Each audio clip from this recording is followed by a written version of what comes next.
Hi friends, welcome to my new blog. ఈరోజు అయితే హార్వెస్టింగ్కి అయితే వచ్చినాం. చూద్దాం వెళ్దాం పాయండి. మలబెర్రీస్ అయితే హార్వెస్టింగ్ అయితే వచ్చినాయి అనుకుంటున్నా. వచ్చినాయి అయితే కనిపిస్తున్నాయి లైట్గా. ఇక్కడ ఒక చిన్న పండు అవుతుంది. హార్వెస్టింగ్ చేద్దాం. ఎన్ని కాయలు వచ్చినాయా. కనకాంబరాలు అయితే పూసినాయి. తెంపుదాం.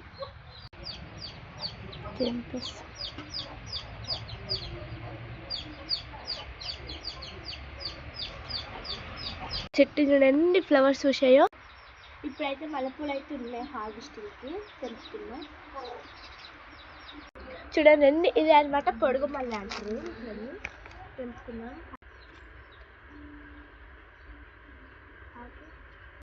ఇవైతే హార్వెస్టింగ్ అనమాట. ఇవి మనకి ఏమేమి నచ్చాయంటే కనకాంబరాలు, పొడుగు మల్లె, మల్లెపూలు, మల్లెబెర్రీస్ అన్నమాట. మనకైతే వాటర్ మిలన్ చెట్టు అయితే వచ్చేసింది. చిన్నగా అయితే వచ్చింది చూడండి.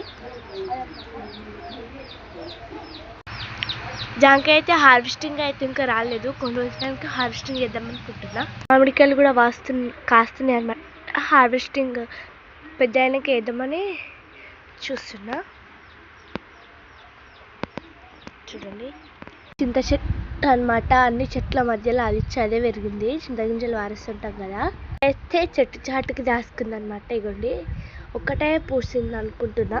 చూద్దాము ఇంకెన్ని పూసినాయో. ఇప్పుడే హార్వెస్టింగ్ చేస్తాను, ఎందుకంటే అవసరం ఉన్నప్పుడు చేసుకుందామని. అయినా ఇక్కడ చూడండి, చిన్న పిండి ఉంది. ఒకటి ఉందన్నమాట, దాసుకుంది. ఇవ్వండి ఆకు. ఇది ఒకటి, ఇది ఇప్పుడే వస్తుంది. అయితే ఇలా ఉంటుంది అన్నమాట.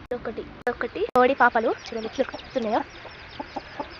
ఒక్కసారి 3 times 3 ఫ్లవర్స్ అయితే వచ్చినాయి. చాలానే వచ్చినాయి, కానీ ఇప్పుడు ఎందుకో కాదు అనమాట. ఫ్లవర్స్ ఇస్తలేదు. ఏమైందో ఏమో. ములపాకు చెట్టు, చిప్పలపండు చెట్టు, మందార చెట్టు కలిసి ఉంటాయి. చుమ్మగడ్డ కాడనే. ఇది వాళ్ళటి హార్వెస్టింగ్. Bye bye. మీ ఇంట్లో కూడా చెట్లు పెంచితే కామెంట్ చేయండి. ఏమేమి ఫ్లవర్స్ చెట్లు ఉన్నాయో చెప్పండి. బాయ్.